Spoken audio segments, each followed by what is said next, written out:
इथं मी 1 किलो रेशनचा तांदूळ घेतलेला आहे।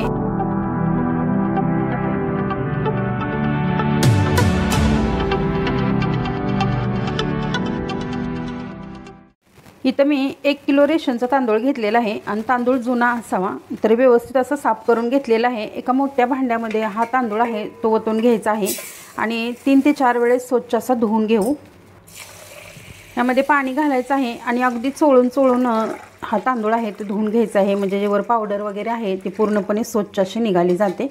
तांदूळ स्वच्छ धुवून घेतलेला आहे 3 ते 4 वेळेस। आता यामध्ये आपल्याला भरपूर असं पाणी टाकून घ्यायचं आहे आणि हा तांदूळ आहे तो 3 दिवस आपल्याला असाच भिजत ठेवायचा आहे, परंतु रोजचे रोज वरचं पाणी आहे ते बदलायचं आहे। 3 दिवस झालेले आहेत तांदूळ भिजत ठेवलेलं, यावरचं रोजचं रोज पाणी बदललेलं आहे आणि स्वच्छ तांदूळ धुवून घेतलेले आहेत। आता यावरचं पाणी आहे ते काढून टाकायचं आहे आणि नंतर अजून एकदा आपण हे तांदूळ स्वच्छ धुवून घेऊ।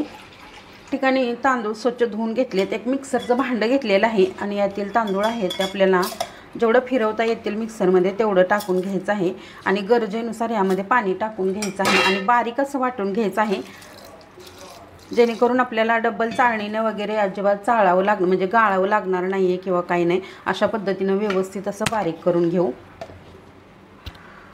तर या पद्धतीनं असं बारीक करून घेतलेलं आहे। तर एका टोपामध्ये हे मिश्रण आहे ते आपल्याला ओतून घ्यायचं आहे। पाहू शकता अगदी मऊसर असं हे पीठ आपण बनवून घेतलेलं आहे। तर अशा पद्धतीनं सर्व तांदूळ आहेत ते मी बारीक करून घेते। ठिकाणी सर्व तांदूळ मी बारीक करून घेतलेले आहेत, पाहू शकता मस्त असे बारीक झालेले आहेत, अजिबात कणी वगैरे राहिलेली नाही आहे।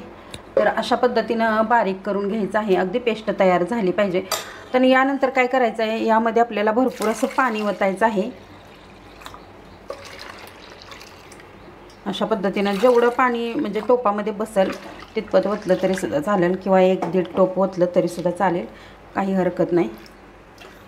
यामध्ये व्यवस्थित अशी पळी फिरवून घ्यायची आहे। मी थोडंसं अजून पाणी ओतत आहे आणि व्यवस्थित असं या पाण्यामध्ये सगळं मिश्रण आहे ते मिक्स झालं पाहिजे। पातळ असं हे मिश्रण आहे ते तयार झालेलं आहे, पाहू शकता मस्त असं। तर यावरती एक ताट ठेवायचं आहे झाकून, हे रात्रभर मिश्रण आपल्याला असंच ठेवून द्यायचं आहे। रात्रभर हा टोप झाकून ठेवलेला होता, ते झाकण काढायचं आहे आणि हे वरचं पाणी जे आलेलं आहे ते आपल्याला काढून टाकायचं आहे। पूर्णपणे हे पाणी आहे ते वरचं काढून घेऊ, जोपर्यंत ह्यामधील जो चिक आहे तो येत नाही तोपर्यंत हे वरचं पाणी काढून घ्यायचं आहे। अशा पद्धतीनं अगदी हळूहळू काढून घ्यायचं, म्हणजे जेणेकरून चिक आहे तो पाण्यामध्ये जाणार नाही। तर यामधील पळीच्या सहाय्यानं हे व्यवस्थित असं मिक्स करून घ्यायचं आहे, गाठी वगैरे अजिबात राहिल्या नाही पाहिजे।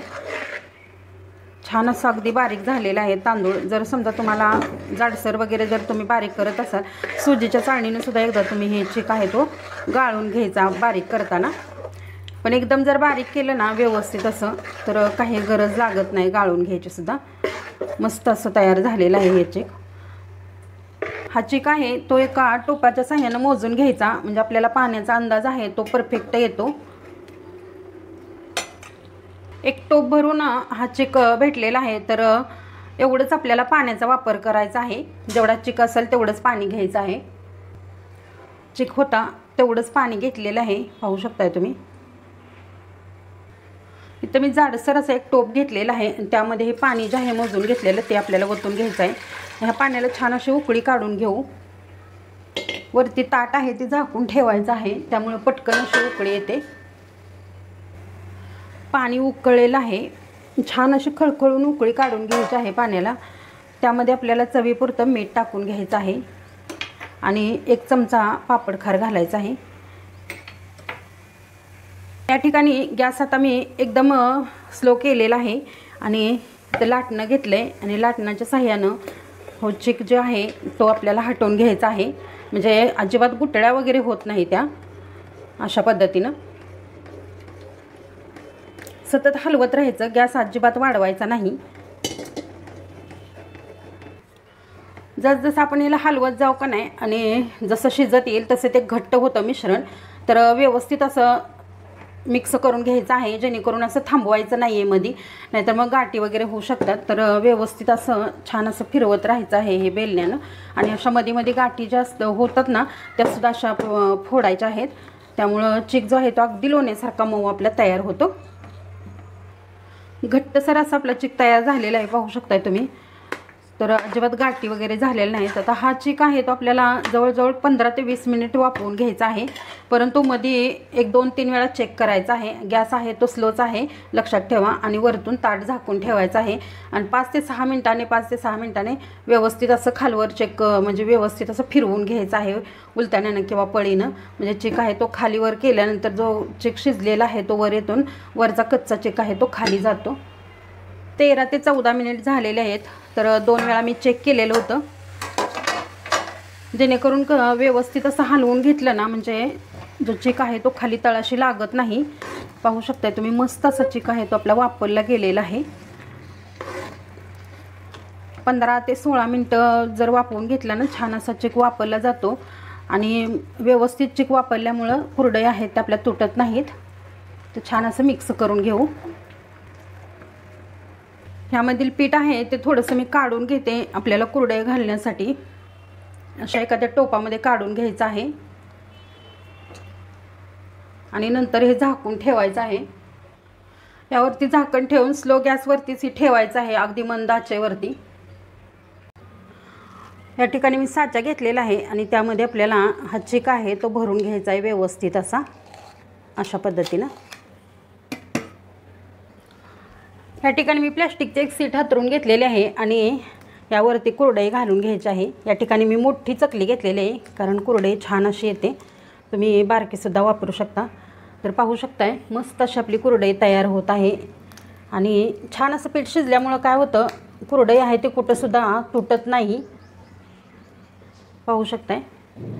तर अशा पद्धतीनं सर्व कुरडया आहेत त्या मी बनवून घेतलेल्या आहेत। आता हे 2 ते 3 दिवस उन्हामध्ये मी सुकवून घेते। तर मी सर्व कुरडया आहेत ते सुकवून घेतलेले आहेत, उन्हामध्ये छान अशा वाळवून घेतलेल्या आहेत। वर्षभरासाठी आपल्या स्टोअर करण्यासाठी सुद्धा छान अशा ह्या वाळवून ठेवलेल्या आहेत, म्हणजे वर्षभर टिकतात। वर्ष काय 2 वर्षसुद्धा छान राहतात ह्या कुरडया। तर आपण हे तळून पाहूया। तेल गरम झालेलं आहे, त्यामध्ये आपण कुरडई टाकून घ्यायची आहे।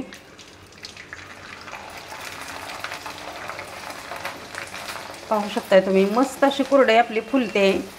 अगदी छोटीशी होती तरीसुद्धा खूप मोठी अशी ही कुरडई फुलून तयार झालेली आहे आणि विशेष म्हणजे अजिबात तेलकट होत नाही। चवीला अप्रतिम अशी लागते, कारण हे तांदूळ आहे ते आपण 3 दिवस भिजवून घेतलेले आहे, त्यामुळं त्याची चव आहे ते गव्हाच्या कुरडईपेक्षा काही कमी नाही।